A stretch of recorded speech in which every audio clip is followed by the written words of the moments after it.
Halo Gabuters, apa kabar kalian semua? Sehat dong?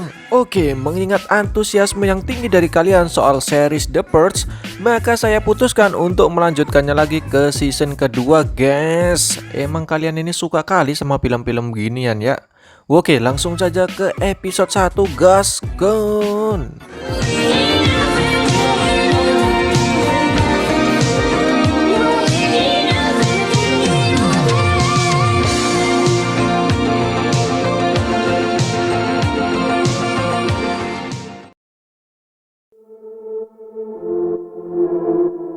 Di awal scene kita melihat sebuah audisi tertutup yang sebenarnya sangat membagongkan. Audisi tersebut adalah sebuah ajang untuk mencari pengisi suara siaran tahunan The Purge. Iya, suara ikonik yang kita dengar di setiap malam sebelum pembersihan dimulai. Di sana terpilihlah seorang perempuan bernama Megan. This is your emergency sanctioned by the US government. All other weapons are government officials of ranking 10. Oh alah, ternyata dia orangnya guys. Kita lalu dibawa ke pusat pengawasan NFFA di New Orleans, Amerika Serikat. Ini adalah wanita bernama Esme yang sepertinya merupakan pegawai di pusat pengawasan tersebut guys. Kita bisa melihat bahwa malam pembersihan sedang berlangsung di sana. Semua orang sedang sibuk memantau bagaimana jalannya kebijakan edan tersebut. Weh, ini mantap. Dan 2 jam sebelum malam pembersihan selesai, balik lagi, mungkin kalian bertanya-tanya ngapain aksi malam itu diawasi. Ya, karena ditakutkan ada warga yang menggunakan senjata yang dilarang guys. Salah satunya yang ditemukan oleh Esme ini. Dia menemukan seorang perjer membawa bom dan hal ini dilarang karena termasuk senjata kelas 5. Sementara itu, kita akan melihat kelompok yang sedang merampok bank dengan pria bernama Ryan, Tommy, dan yang wanita bernama Sarah. Sedangkan yang menunggu di mobil adalah Doug. Setelah berhasil membobol kode banknya, mereka masuk dengan menggunakan perlengkapan yang jos gandos. Di pusat pengawasan sendiri, aksi Sarah dan kawan-kawan tentu saja terlihat jelas. Terlihat di sana Esme sendiri memang sudah sangat ahli dan sering ditanya oleh rekan kerjanya guys. Ya sudah senior lah kali ya si Esme ini. Lalu kita dibawa ke sebuah rumah dengan pengamanan dan terdapat sepasang suami istri yang sedang menunggu malam pembersihan selesai. Tapi di sini belum ada hal yang penting sih ya. Langsung kita menuju Esme lagi guys, yang masih dengan pekerjaannya malam itu. Lagi-lagi kita dibawa ke 2 orang pria yang nekat keluar hanya untuk mendapatkan foto malam itu.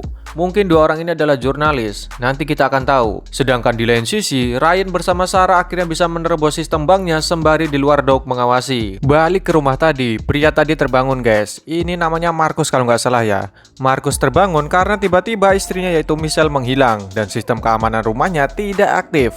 Dia mencari Michelle dan menemukannya di dapur dengan keadaan ketakutan. Michelle mengatakan bahwa ada orang yang masuk ke rumah mereka. Dan benar saja, ketika mereka akan lari ke sebuah ruangan terjadi baku tembak yang wadidaw sekali guys. Sementara itu, Sarah dan kawan-kawan masih dalam aksi perampokan banknya di sana.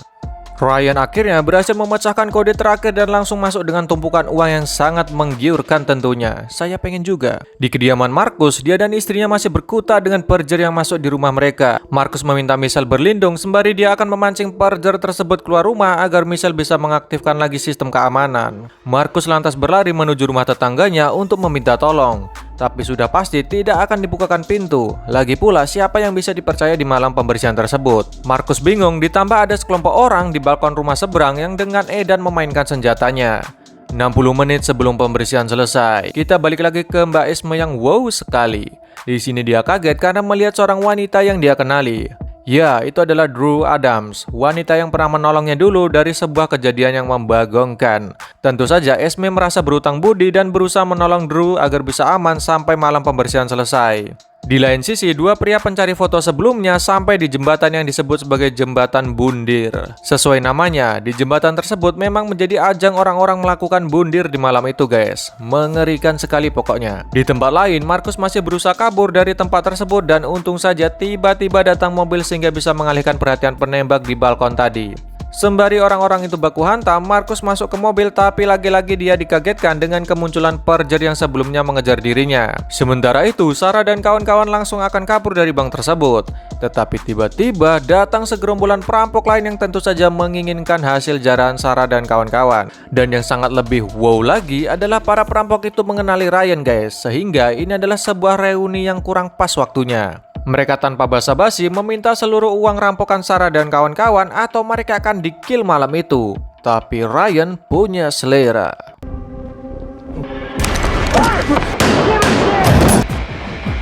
30 menit sebelum malam pembersihan selesai, Esme masih memantau Drew yang berusaha menyelamatkan dirinya di malam itu. Sedangkan dua pria pemburu foto tadi tiba-tiba dikagetkan dengan rintihan seorang wanita dan bodohnya mereka malah samperin guys. Benar saja, salah satu dari pemburu foto itu terseret jebakan yang sudah dibuat. Temannya berusaha menolong tapi nggak bisa dan dia malah kabur ini. Parah ini. Dengan susah payah dia berusaha keluar, tetapi datang perjer bertopeng di sana yang langsung mengkill wanita tadi. Perjer itu langsung mendatangi lagi korbannya dan menyetrumnya sampai pingsan. 22 menit sebelum pembersihan selesai, Esme akhirnya melihat Drew tewas akibat ditembak. Ternyata Drew sendiri menyimpan file penting sehingga dicari oleh orang-orang di sana guys. Saya juga belum tahu file apa maksudnya. Sarah dan kawan-kawan masih berkutat dengan gerombolan sebelumnya. Di sini mereka memutuskan bertahan, tetapi ternyata rekannya yaitu Doc tertangkap dan ini semakin menyulitkan keputusan di malam itu. Pilih teman atau uang. 5 menit sebelum pembersihan selesai, Esme masih penasaran apa sebenarnya yang disimpan oleh Drew guys. Dan dengan diam-diam, Esme mengunduh data rekaman milik NFFA yang sebenarnya dilarang. Apalagi seluruh pegawai aslinya juga dilarang membawa persoalan personal di malam itu. Termasuk yang Esme melakukan ini. Nggak boleh loh. Sementara itu, pria pemburu foto tadi akhirnya tidak akan di-kill guys. Dia malah akan dicocok tanam oleh perjer itu. Waduh, Edan bin gendeng ini. Tentu saja di-kill lebih baik daripada dicocok tanam dong. Dan dia pun berusaha mengambil pisau dan menusuk perjer itu dan secara instan membunuhnya di sana. Sarah, Ryan, dan kawan-kawan masih berkutat dengan gerombolan sebelumnya. Untungnya para perampok malah membuka tas berisi flashbang dan Sarah dan kawan-kawan langsung bisa keluar bersama Doc. Di waktu itu juga sirine tanda pembersihan selesai berbunyi.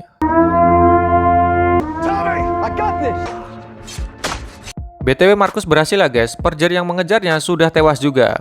Namun yang menjadi masalah di sini adalah aksi Tommy yang nekat mengambil sisa tas. Pada saat waktu-waktu terakhir Purge berlangsung, Ryan menganggap Tommy sudah melanggar hukum, tapi Tommy yakin dia masih di waktu legal mengambil tas itu. Di lain sisi, pusat pengawasan NFFA juga mengecek keabsahan aksi Tommy.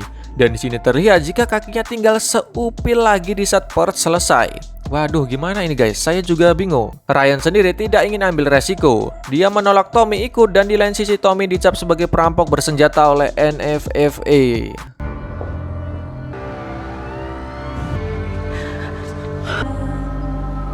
Esme di sini sepertinya tidak menyadari bahwa ada kamera pengawas yang melihat perbuatannya mengunduh data secara ilegal guys. Sedangkan Markus sendiri akhirnya pulang ke rumahnya menemui Michelle tetapi dia belum puas. Dia ingin kembali melihat perjer yang sempat mengincarnya. Dia penasaran itu siapa dan apa alasannya melakukan hal tersebut. Tapi saat Markus sampai di lokasi, mayatnya sudah menghilang. Namun dia menemukan ponsel pelaku yang menunjukkan bahwa Markus sudah diikuti sejak lama. Ini berarti memang dia diincar guys. Dan 364 hari lagi menuju pembersihan selanjutnya dan film pun selesai. Oke guys, awalan yang cukup menegangkan. Kita lanjut ke episode kedua ya.